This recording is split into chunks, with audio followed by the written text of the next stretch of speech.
Oh, good golly gosh, that's very, very funny, Gilbert. Let's give No, nomás, aquí nomás. Trae unos tacos de carne asada, por favor. Aquí estoy sentado. Oprah wants her dress back, by the way. Okay, guys. Well, what could we possibly say about Latinos and comedy?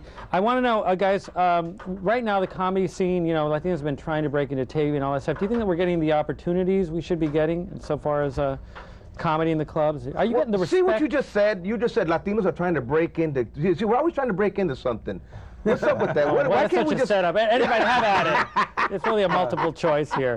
Well, I think that we've already have gotten some of the same opportunities that non-Latino comics get. There was a time where the Tonight Show wasn't booking any Latino comics. We have the same opportunity as Serbo-Croatian comics. No, I mean, it's true. I mean, the fact of the matter is, it's a very difficult business. It's always an uphill battle, for whether you're white Anglo or even if you're Jewish, believe it or not. If you're a woman in particular, I think it's extremely difficult. For blacks, they've had a difficult time, especially for blacks that want to do progressive acts. I mean, Def Jam, those guys are a dime a dozen. But if you take an Anthony Griffith or a Warren Hutcherson, guys that talk about things that are provocative and relevant, but the they have a very difficult time to accept it. Who is so black. Right. He almost does it too, but he does have some social commentary in there that makes sense. So you can't just take it away from him. What were you going to say, Debbie? Yeah, I was going to say also Chris Rock is edgy. Chris Rock says things that people say in their living rooms. He just gets out there and says them in public. And also that's the difference. You see, the thing is right now that I don't believe, I say America's not ready for Latino humor because we won't let them. We are so touchy about everything. I was making fun of East Indians in front of a black audience. I also make fun of blacks in front of a black audience. And Mexicans will love when you're making fun of everybody else. But you make fun of a Mexican? No, I think, what are you doing that for? Why you got to make fun of us? They're very touchy. Yeah. Very touchy. And then on the other end, too, sometimes industry, when I talk about spanking my kids, industry will say, oh, well, you're giving this, Mexican mom image. But the fact is, every mother has snapped. Every mother has spanked your children. La Llorona did. La Llorona snapped. The first mother snapped. My mom spanked my children. But I think also, once Gilbert was relaying a story to me where a producer, Chicano producer, Jeff Valdez, said to him, there was a couple of bits in your act that to me seemed gratuitous in terms of stereotyping a negative stereotype.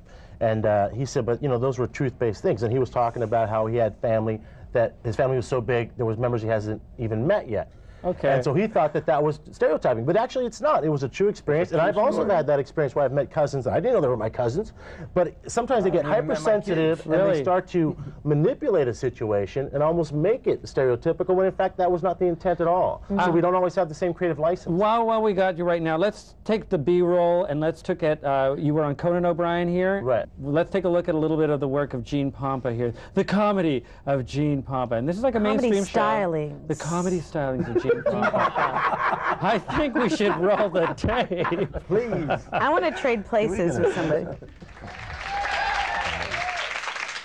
I'm an old school, hardcore Latino political activist. For instance, I still won't eat grapes because of the plight of the migrant farm workers. And I also won't eat raisins because the older migrant farm workers.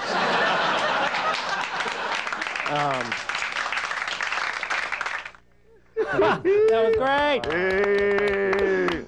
Okay, so you got to get on a show like Conan. What did it take for you to get on a show like Conan? Well, you've got to obviously... Who'd you sleep with? Anything, we all want the list. You've got to meet the creative criteria, and that is basically the sensibilities of the show. If you want to do Letterman, you're going to do a different set than you're going to do for the Tonight Show. Subsequently, you're going to do the same thing for Arsenio when he was on the air, or the Chris Rock show.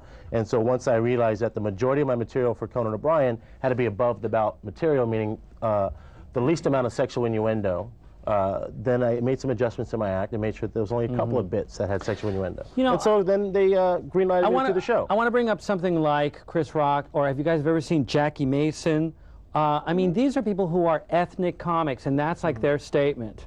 Do you think that there is enough interest in Latino comedians and comedy for it to build a career on, guys? I mean, Jackie Mason was built by, he got on the Tonight Show and all that stuff, but his point of view is Jewish. It's all about, oh, the Jewish and the plate and the thing like this. Chris is black. Ellen was gay, lesbian. What's a prime example? Look at Carlos Mencia, George Lopez, not household names by any means to our white Anglo audience, but man, those guys draw like crazy. Of comedy. Those guys make about $500,000 and up a year just doing comedy clubs. And so, yeah, you can make a great living and career off it. I think that the American public is ready for Hispanic humor because we're part of the American public. Do you guys think Absolutely. But let me finish. The networks aren't ready. The networks aren't ready, and the networks don't want to. If America's ready for a talking Chihuahua that speaks Spanish and English, then they're sure enough better be ready for us. If they're ready for dinosaurs that could talk, they better be ready for us. If they're ready for Teletubbies, they got to be ready for us. And they are ready for us. And if they got Jennifer Lopez, Mark Anthony, Ricky Martin, all these people out and doing these dance videos, and people are loving it, eating it up. Now's the time more than ever that they're ready for us. But you can't get in just on the color of your skin either. You need to be funny. You need to know how to write. You need to be bright. You need to know what's going on politically.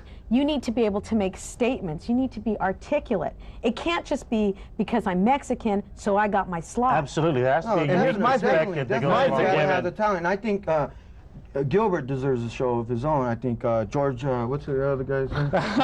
El Show de Gilbert. Culture classes, they're funny, they're political, they meet the criteria. Well, they had a show. Yeah, they had a show, and they were in first and second place in the ratings, and they were canceled. This guy is claiming that was because of Mexicans, because they complaints, complaints, complaints. And you know what? Also, the culture clash was much more gratuitous with stereotyping. They want to admit to. They would play it off like satire, but it wasn't satire. If it was stereotype, let's look at the archetype that they were playing. The archetypes are different. You see more of a one-sided view on an archetype. You see the different faces on one character instead of the stereotype is just one side. Well, was one-sided. It was very one-sided. I mean, that argument doesn't really hold up because they weren't all archetypes. There were a lot of stereotypes. And, matter of fact, the balance leaned more towards the negative stereotype. They would take a step back and go, this is satirical. It was funny. And it wasn't funny. And it wasn't first and second in the ratings. That was only the first couple weeks that it came out of the gate. After that, their ratings just hemorrhaged, and that's why they got pulled. And here's the thing. Here's the difference between Chris Rock, your Eddie Griffins, your Carlos Mencias, all these, Howard Stern, because these people are not without controversy, and they don't care. Howard Stern does not care. You got half the people listen to him, they hate him. Carlos Mencia, half the people listen to him, hate him. He told me this himself. All these Eddie Griffin, he doesn't say things that are nice. He's got people that hate him, but the ones that love him, love him. And that's the thing we got to do, is we got to stop being so worried. I don't care. If I do Anglo audiences, I do black audience, I do everything, but I'm not concerned with that. I want to do Latino humor for Latinos because... And we're going to see some humor right now. We're going to go to the next bumper, which I think is Debbie. Is that who it is? Are you coming I didn't get a turn yet.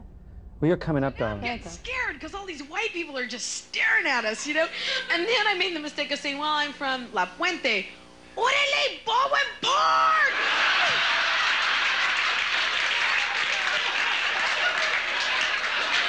And they start taking off their clothes and show me their tattoos.